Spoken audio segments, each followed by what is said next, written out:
রূপম সিনহা, অঙ্কিত গোস্বামী, রিশা বাহা এবং মিষ্টি খানিকে সম্মানিত করবেন।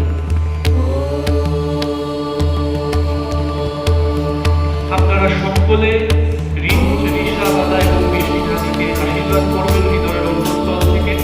ওরা যেন জীবনে বড় হতে পারে, শিল্পী হিসেবে প্রতিষ্ঠিত হতে পারে, মানুষ হিসেবে প্রতিষ্ঠিত হতে পারে।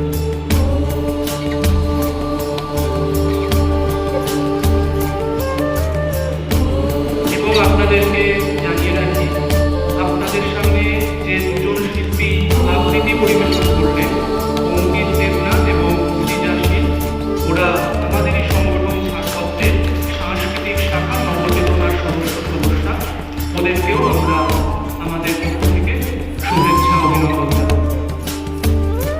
রূপম সিনহা সম্মানিত করছেন আজকে আমন্ত্রিত শিল্পী রিশা বাহাকে।